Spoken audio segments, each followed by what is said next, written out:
할렐루야. 하나님의 크신 은혜가 오늘 주의 전에 나오신 여러분과 또 영상을 통해서 은혜를 받고자 하는 모든 성도들 위해 함께 하시기를 간절히 바랍니다. 우리는 8월을 맞이하여 사람의 의지 또는 사람의 뜻과 관련된 주제를 가지고 말씀을 나누고 있습니다. 오늘은 그 세 번째 시간으로 실패를 통해 배우고 성숙하자라는 말씀으로 하나님의 은혜를 나누고자 합니다. 앞서 말씀드린 것처럼 사람은 아무리 노력해도 안 되는 일이 있습니다. 그럴 때마다 사람들은 그 결과만을 놓고 생각할 때가 많습니다. 때로는 낙심하거나 좌절합니다. 하지만 우린 거기에서 놓치지 말아야 할 가장 중요한 것을 깨달을 수 있습니다. 결과도 중요하지만 그 결과를 향해 가는 과정 역시 더없이 아름답고 소중하다는 것입니다. 어느 날 에디슨이 전구를 발명하였는데 700번의 실험에 실패하고 701번째 실험에서야 비로소 성공하였다고 합니다. 이에 대해 어떤 기자가 이렇게 물었습니다. 선생님, 그동안 700번의 실패를 겪었는데 그 실패를 겪을 때마다 어떤 마음이셨습니까? 이에 대해 에디슨은 나는 한 번도 그것이 실패라고 생각한 적이 없었습니다. 단지 그 발명을 하는 데 있어서 700가지 방법이 적당하지 않았다는 것을 증명하였을 뿐입니다라고 대답했습니다. 700번의 실패가 아닌 적합하지 않았음을 증명했을 뿐이라는 그의 긍정적인 생각이 그를 더욱 발전케 하였고 성공으로 이끈 것입니다. 에디슨이 남긴 명언 중에 이런 말도 있습니다. 어떤 것이 당신의 계획대로 되지 않는다고 해서 그것이 불필요한 것은 아니다. 또 이런 말도 했습니다. 인생에서 실패를 한 많은 사람들이 포기를 했을 때가 성공을 바로 얼마 앞두지 않은 시점이라는 사실을 사람들은 깨닫지 못한다. 그렇습니다. 어떤 일에는 반드시 그때마다 필요한 과정을 거쳐야 할 때가 있습니다. 좀 더 알아가고 배워가는 과정, 또 실패하거나 잘못된 것을 고쳐가는 과정이 필요합니다. 걸음마의 과정이 있어야 걸을 수 있고 뛸 수 있는 것입니다. 초중 고등학교의 과정이 있어야 학위 과정을 할 수 있는 것이 아닙니까? 또 어떤 일은 빠르게 성취할 수 있는 반면 또 어떤 일은 오랜 시간과 노력이 필요한 것도 있습니다. 나아가 어떤 일은 사람이 아무리 해도 안 되는 영역이 있음을 인정하고 받아들이게 되는 그런 일도 있습니다. 이번 올림픽을 생각해 보십시오. 수영의 황선우는 작은 키에도 불구하고 우리나라 및 아시아 신기록을 세웠습니다. 비록 메달을 따지 못했지만 그의 최선과 가능성을 국민들이 인정하고 사랑했기 때문입니다. 높이뛰기의 우상혁 선수도 마찬가지입니다. 우상혁은 남자 높이뛰기에서 2m 35를 기록하며 4위에 올랐습니다. 메달을 따지 못했습니다. 그러나 1997년 이진택이 세운 한국 기록 2m 34를 24년 만에 갈아치우고 더 높은 곳을 바라볼 수 있게 된 새로운 꿈을 키웠기 때문입니다. 1cm를 높이는데도 24년이 걸린 것입니다. 그렇습니다. 메달을 따면 좋겠지만 메달이 아니어도 그 과정에 최선을 다했을 때 그 과정과 결과 역시 아름다운 것입니다. 우린 그것을 소중히 여겨야 합니다. 그런 점에서 오늘 우리가 읽은 본문을 생각해 보겠습니다. 오늘 우리가 읽은 본문을 보면 한 아버지가 나옵니다. 그는 자신의 아들이 귀신 때문에 너무 고통당하자 예수님을 찾아왔습니다.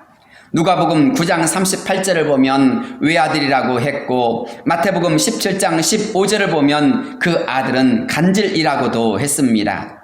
한창 사랑받고 자랄 나이였지만 귀신은 아이를 말 못하게 만들었을 뿐만 아니라 간질로 온 집안을 쑥대밭으로 만들었습니다. 본문 18절과 22절을 보면 귀신은 어디서든지 발작과 경련을 일으키게 하였고 심지어 아이를 죽이려고 불과 물에 자주 던졌다고 했습니다. 하지만 예수님은 즉시 그 더러운 귀신을 물리쳐 주셨고 아이를 온전케 해 주셨습니다. 그런데 여기까지 이르는 동안 어떤 일이 있었습니까? 본문의 말씀을 잘 생각해 보십시오. 우리는 본문 속에서 특별한 것 3가지를 발견할 수 있습니다. 첫 번째 하나는 본질을 놓치지 말라는 것입니다. 14절을 보면 예수님께서 제자들에게 돌아오셨을 때에 상황이 시작됩니다. 본문을 보면 예수님은 베드로와 야고보와 요한을 데리시고 따로 높은 산에 올라가셨다가 내려오셨다고 했습니다. 바로 그때 어떤 일이 있었습니까? 변화산 사건이 있었습니다. 변화산 사건의 가장 중요한 내용이 무엇입니까? 9장 7절이지요. 이는 내 사랑하는 아들이니 너희는 그의 말을 들으라. 하나님께서 직접 제자들에게 말씀하신 말씀입니다. 예수님이 누구신지 또 제자들이 어떻게 행동해야 하는지 분명히 깨우쳐 주신 말씀입니다. 예수님의 말씀을 듣는 것, 그런 예수님께 집중하는 것이 매우 중요하다는 것입니다. 그런데 그때 산 아래에 남아있던 제자들에겐 어떤 일이 일어났습니까? 귀신 들린 아이를 치료하지 못한 일로 인해 서기관들과 말싸움이 일어났습니다. 그 일 때문에 주변이 시끄러워졌고 구경꾼들이 점점 더 많이 모여들었습니다. 14절을 보면 큰 무리가 그들을 둘러싸고 서기관들이 그들과 더불어 변론하고 있더라 라고 했습니다. 변론이란 논쟁 또는 말다툼을 하는 것을 가리키는 말입니다. 18절을 참고해서 보면 제자들에게 고쳐달라고 했지만 고치지 못하자 아마도 이것 때문에 서기관들과 제자들 사이에서 다툼이 일어났던 것 같습니다. 또 28절을 유추해서 생각해보면 제자들 역시 그 아이를 고쳐보고자 최선을 다해 노력했지만 뜻대로 되지 않았던 것 같습니다. 이것을 보자 서기관들이 제자들을 도발했고 결국 그들 사이에 뜻하지 않은 다툼이 일어나는 것 같습니다. 그런데 여기서 본질이 무엇입니까? 아이를 고치고 회복시키는 것입니다. 그런데 제자들이나 서기관들이나 또 구경꾼들을 보십시오. 아이에 대해서는 아무도 주목하거나 신경 쓰지 않습니다. 또 아이 때문에 고통을 당하는 아버지를 신경 쓰는 사람은 아무도 없는 것처럼 보여집니다. 그들은 다만 자신의 입장과 생각에 빠져 서로 말싸움만 하고 있고 그것을 구경하고 있는 것입니다. 그런데 예수님을 보십시오. 예수님은 산에서 내려오시자마자 너희가 무엇을 그들과 변론하냐고 묻습니다. 그러자 무리 속에서 아이의 아버지가 나와 자신의 사정을 예수님께 말씀드립니다. 그때 예수님께서 어떻게 말씀하셨습니까? 25절입니다. 더러운 귀신을 꾸짖어 이르시되 말 못하고 못 듣는 귀신아 내가 네게 명하노니 그 아이에게서 나오고 다시 들어가지 말라. 예수님은 이렇게 명령하심으로써 귀신을 즉시 그 아이에게서 내쫓아 주셨습니다. 예수님은 그 아이를 불쌍히 여기셨고 즉시 그 아이를 고쳐주신 것입니다. 그렇습니다. 주님은 문제에 집중하시는 분이십니다. 본질이 무엇인지 꿰뚫어 보시는 분이십니다. 그래서 그 아이의 문제를 아버지의 고통을 보자 즉시 해결해 주신 것입니다. 그런데 제자들이나 서기관들을 보십시오. 그들은 문제와 본질이 아닌 엉뚱한 것에 휘둘렸고 거기에 빠져버리고 말았습니다. 어떤 상황이 와도 문제의 핵심에 집중할 필요가 있습니다. 본질을 놓치지 말아야 합니다. 말싸움 한다고 해서 문제가 해결되는 것이 아닙니다. 오히려 구경꾼만 생길 뿐입니다. 내 힘과 능력으로 문제가 잘 해결되지 않을 때가 있습니다. 그럴 땐 더욱 자숙하면서 또 다른 방법을 찾는 자가 지혜로운 자입니다. 그런데 서로 다투고 있던 그들이 누구입니까? 주님을 따르던 제자들이었고 율법을 연구하고 해석하던 서기관들이었습니다. 주님의 중심된 말씀이 무엇입니까? 사랑입니다. 또 율법의 중심이 무엇입니까? 사랑입니다. 모두 생명을 사랑하는 것이 중요하다고 가르치고 있습니다. 그렇습니다. 아이를 살리는 것, 생명을 살리는 것이 사랑입니다. 그렇다면 아이를 살리기 위해서 더 노력해야 하고 그 가정의 문제를 해결하기 위해서 서로 돕고 협력해야 하는 것 아니겠습니까? 그것이 진정 신앙인의 자세가 아니겠습니까? 주님을 따르는 자의 자세이지 않습니까? 말씀을 가까이 하는 자의 자세이지 않습니까? 그러나 성경을 보십시오. 그들은 사랑하며 협력하기보다는 옳고 그름의 문제를 가지고 또 자존심의 문제를 가지고 서로 다투고 있습니다. 서로 손가락질만 하고 있습니다. 마귀가 조롱할 일만 하고 있었던 것입니다. 우리가 본질을 놓고 엉뚱한 것에 이끌리게 되면 마귀가 조롱할 뿐입니다. 일이 해결되어지기보다는 오히려 상황이 복잡하게 만들어질 뿐입니다. 언제나 본질에 집중해야 합니다. 서로 돕고 서로 협력함으로써 문제를 해결해 나가는 자가 되어야 합니다. 하나님의 영광을 위해서라면 우린 벽을 허물고 서로 하나가 될 수 있어야 합니다. 그렇지 않으면 샛길로 빠지게 됩니다. 다투게 마련입니다. 어떤 도시에서 부활절 연합 집회를 두고 회유가 있었다고 합니다. 그런데 사도신경과 찬송가 문제 때문에 그 집회가 취소되었다고 합니다. 개역 개정판을 사용할 것인가, 기존 개역 성경을 따를 것인가의 문제를 두고 장로교 합동측 교회와 감리교회가 다투었기 때문이라고 합니다. 큰 틀에서 보는 것이 중요합니다. 본질을 꿰뚫어 보고 그것을 향해 집중하고 서로 협력하는 것이 더 중요합니다. 고린도전서 10장 31절에서 사도 바울은 이런 말씀을 한 적이 있습니다. 그런즉 너희가 먹든지 마시든지 무엇을 하든지 다 하나님의 영광을 위하여 하라. 유대인에게나 헬라인에게나 하나님의 교회나 거치는 자가 되지 말고 나와 같이 모든 일에 모든 사람을 기쁘게 하여 자신의 유익을 구하지 아니하고 많은 사람의 유익을 구하여 그들로 구원을 받게 하라. 그렇습니다. 사람에겐 먹는 것이 중요할 때가 있습니다. 나의 신념과 철학을 지키는 것도 매우 중요할 때가 있습니다. 그러나 하나님의 영광을 위하는 것, 많은 사람의 유익과 그들의 구원을 위해 행동하는 것은 더더욱더 중요합니다. 안타까운 일이 요즘 벌어지고 있습니다. 사랑제일교회 전광훈 목사가 이끄는 국민혁명당이 어제부터 내일까지 1천만 국민 도보 행진이라는 것을 통해 1인 시위를 벌이겠다는 것입니다. 이것 때문에 어제 광화문 일대가 경찰들의 도로 통제와 차벽 때문에 큰 불편을 겪었다고 합니다.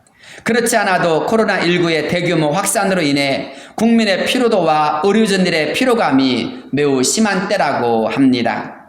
기업들이 너무나 큰 불편과 어려움을 겪고 있습니다.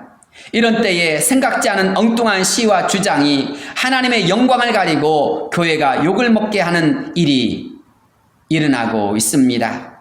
본질에서 벗어나도 한참 벗어났습니다. 하나님의 의와 한국교회를 생각하지 않고 있기 때문입니다. 본질을 꼭 붙잡고 나갈 때 국민들로부터 동의를 얻을 수 있고 공감을 얻을 수 있습니다. 박수를 받을 수 있고 사랑을 받을 수 있습니다. 하나님의 승리와 하나님의 영광을 나타낼 수 있는 것입니다. 죄라는 것이 무엇입니까? 죄를 헬라어로는 하마르티아라고 하는데 이 말의 뜻은 관역에서 화살이 빗나갔다, 벗어났다라는 뜻입니다. 우리가 본질에서 벗어날 때 하나님은 기뻐하지 않습니다. 죄가 되기 때문입니다. 주님도 그때 크게 탄식하십니다. 오늘 우리가 읽은 본문 19절을 보십시오. 믿음이 없는 세대여, 내가 얼마나 너희와 함께 있으며 얼마나 너희에게 참으리요 그를 내게로 데려오라 하시매. 그렇습니다. 아이를 고치겠다라고 하는 그런 마음이 아니라 오히려 말다툼하는 그런 것을 볼 때 주님은 매우 탄식하신 것입니다. 주님은 본질에서 벗어난 사람들과 그들의 행동을 보실 때 얼마나 안타까워하시는지 모릅니다. 우린 언제나 하나님의 선하시고 기뻐하시고 온전하신 뜻이 무엇인지 분별해야 하며 그것을 이루기 위해 힘쓰는 자들이 되어야 합니다. 두 번째, 어떤 일이 있어도 믿음을 포기하지 말아야 한다는 것입니다. 조금 전에 말씀드렸던 것처럼 주님께서 탄식하신 이유가 무엇입니까? 그들의 믿음 없는 것을 보셨기 때문입니다.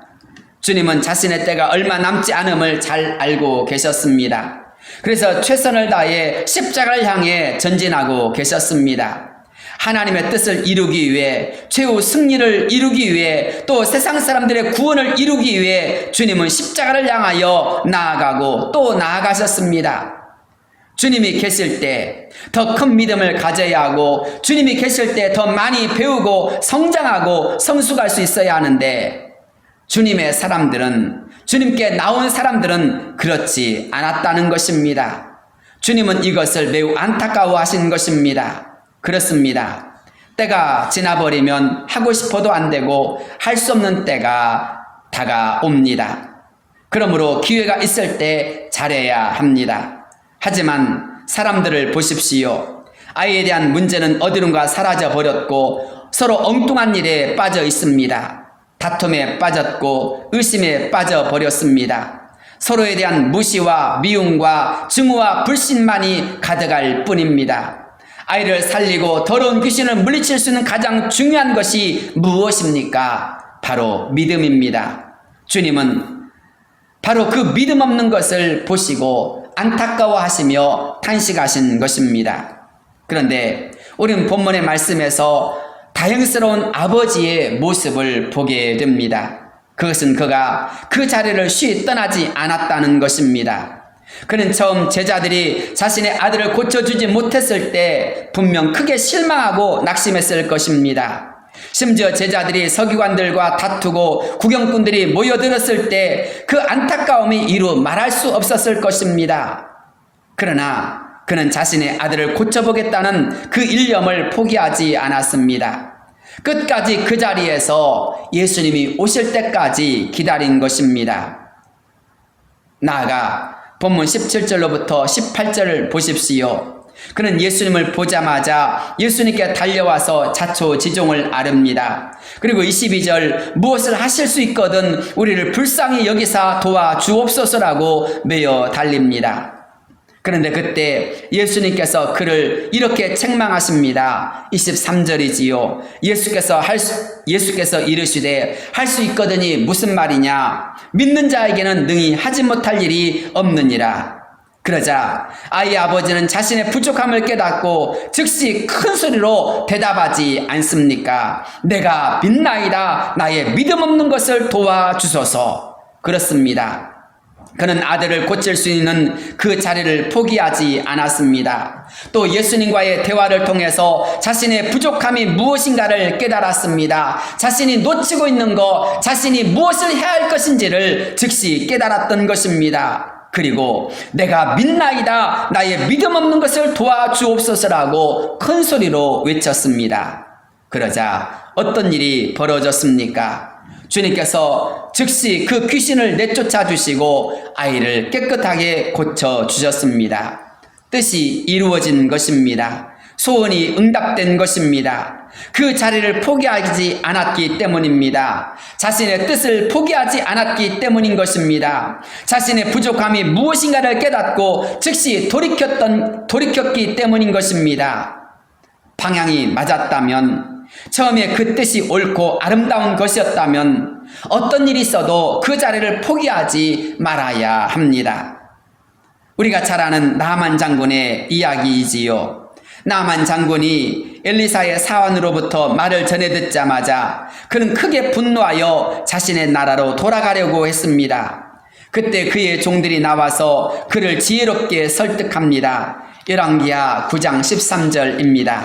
그의 종들이 나와서 말하여 이르되 내 아버지여, 선지자가 당신에게 큰 일을 행하라 말하였더라면 행하지 아니하였으리이까? 하물며 당신에게 이르기를 씻어 깨끗하게 하라 함이리이까 하니 나아만이 이에 내려가서 하나님의 사람의 말대로 요단강에 7번 몸을 잠그니 그의 살이 어린 아이의 살같이 회복되어 깨끗하게 되었더라.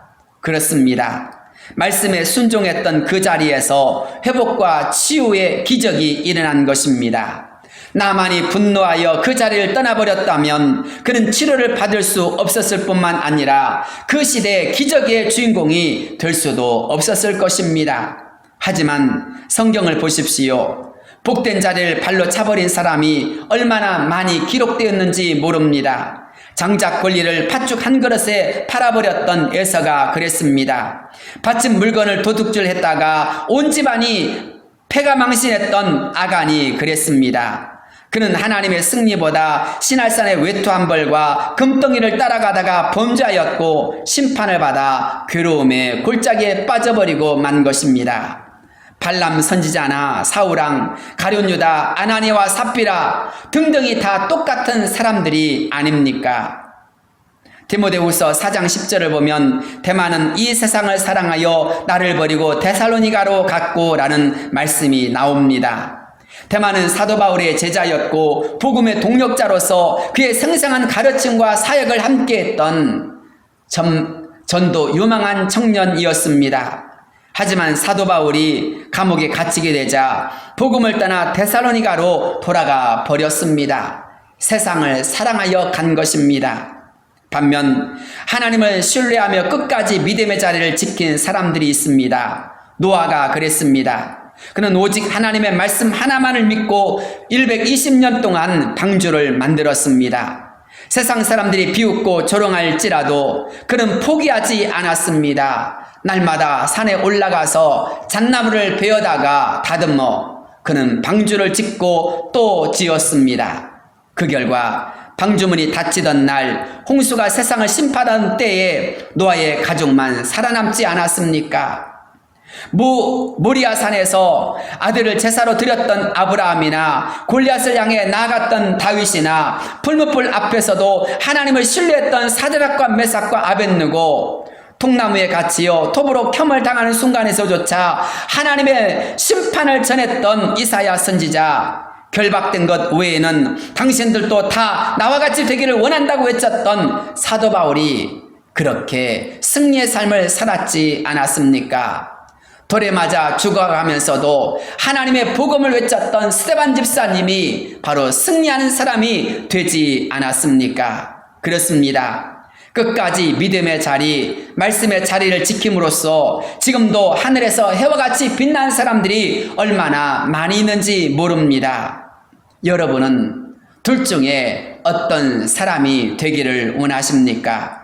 어떤 어려움이 와도 끝까지 복 있는 자리를 지키는 자가 되시기를 바랍니다. 좋은 뜻을 포기하지 않는 자가 되시기를 바랍니다. 거기에서 나의 부족함을 깨달을 수도 있습니다. 거기에서 나의 한계를 깨달을 수도 있습니다. 그러나 다시 한번 주님을 바라보며 믿음을 가지고 나아간다면 주님은 우리를 도와주실 것입니다. 거기에서 우린 우리의 간절함이 무엇인지 발견할 수 있게 되고 주님의 기적과 사랑을 분명 체험하게 될 것입니다. 욥은 어떤 어려운 순간에서조차 흔들리지 않았고 입술로 하나님께 범죄치도 않았습니다. 욥기 1장 21절이지요. 내가 모태에서 알몸으로 나와 싸운즉 또한 알몸으로 그리로 돌아가야 올지라. 주신 이도 여호와시요 거두신 이도 여호와시오니 여호와의 이름이 찬송을 받으실지니이다 하고 이 모든 일에 욥이 범죄하지 아니하고 하나님을 향하여 원망하지 아니하니라.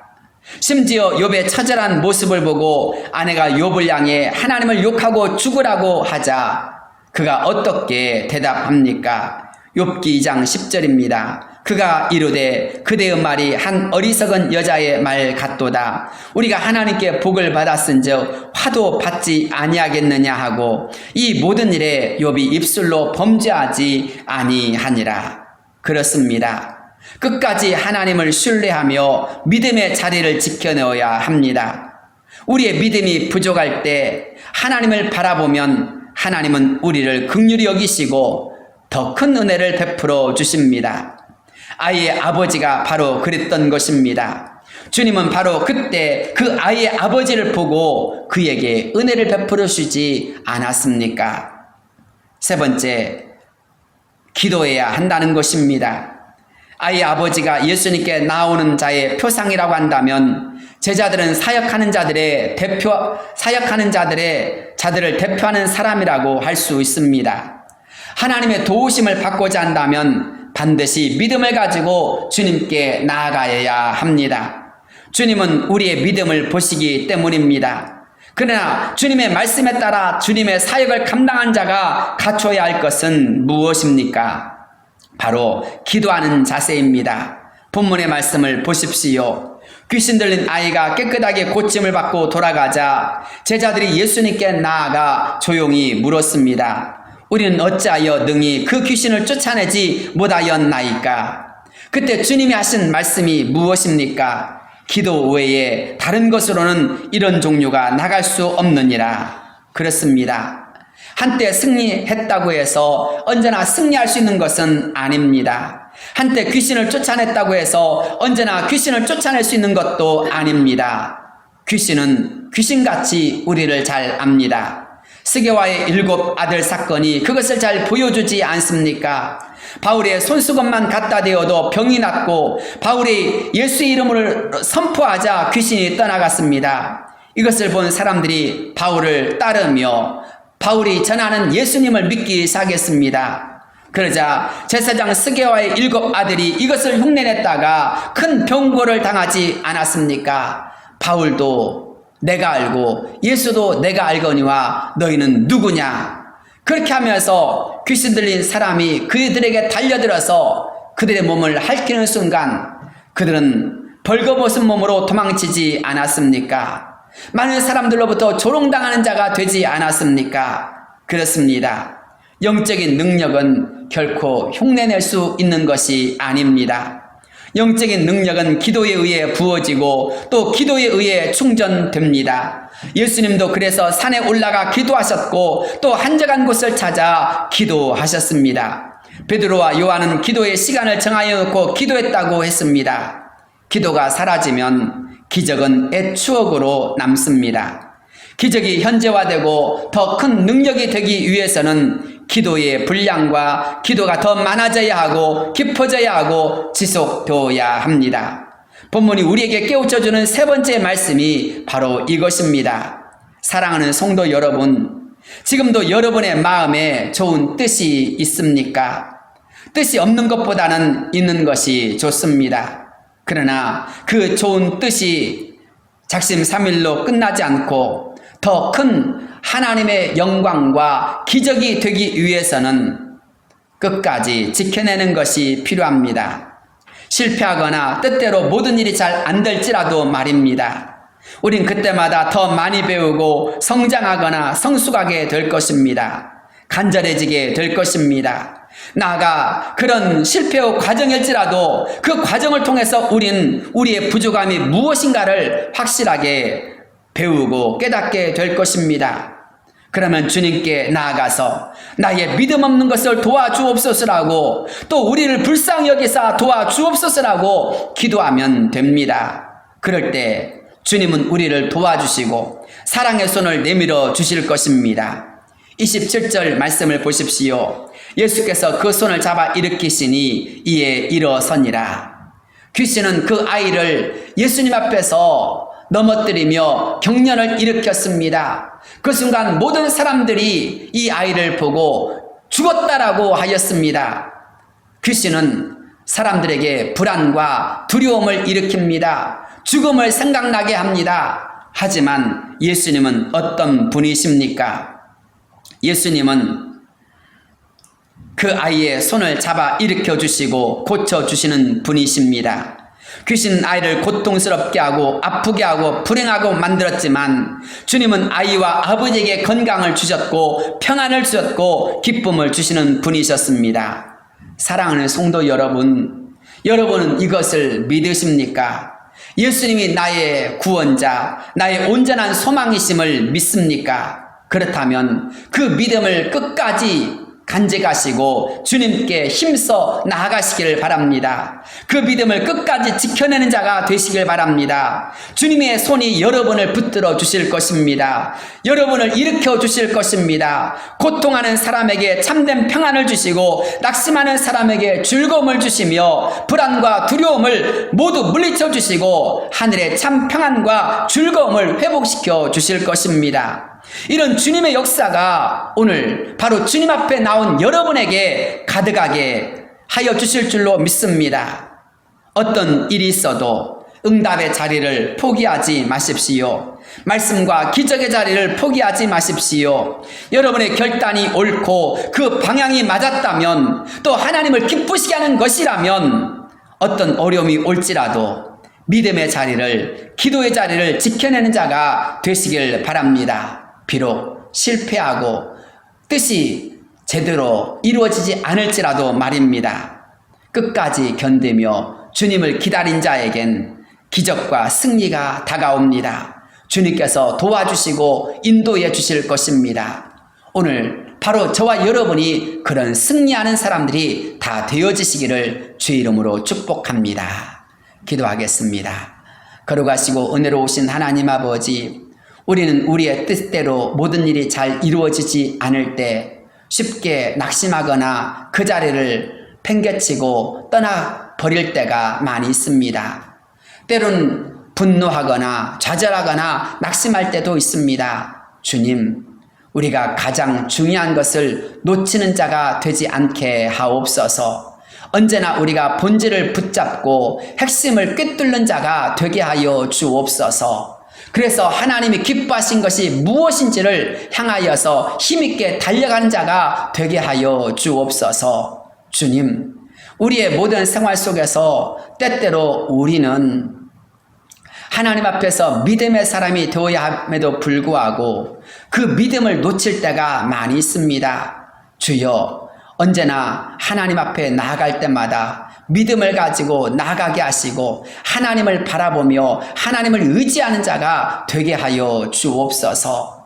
골리앗 앞에 나아갔던 다윗처럼 풀무불을 향하여서 달려갔던 사드락과 아벳느고처럼 때로는 결박된 것까지도 두려워하지 아니하고 하나님을 의지했던 사도 바울처럼 주님, 저희에게 믿음으로 나아갈 수 있는 역사를 허락하여 주옵소서. 믿음을 가지고 용기 있게 전진할 수 있는 저희들이 되게 하여 주옵소서. 때로는 어려움 앞에서 절망하거나 세상의 쾌락과 즐거움을 바라본 채 가장 소중한 것을 놓쳐버리는 안타까운 사람들이 되지 말게 하여 주옵소서. 아울러 우리가 애 추억에만 사로잡힌 자가 되지 않기를 원합니다. 기도함으로써 기적이 현재화가 되어지고 또한 하나님의 살아가기를 원합니다. 주님, 우리가 한번 승리하는 것으로 만족하지 말게 하시고 더 큰 승리를 위해서 기도하며 나가는 가운데서 하나님의 더 큰 영광을 향하여 하나님의 더 큰 뜻을 위하여 쓰임받는 자가 되게 하여 주옵소서. 이를 위해서 저희에게 기도의 능력을 허락하여 주옵시고 기도하는 가운데 하나님의 뜻을 힘있게 하나님이 실천하며 이뤄가며 살아갈 수 있는 자가 되게 하여 주옵소서. 예수님의 이름 받들어 간절히 기도드리옵나이다. 아멘.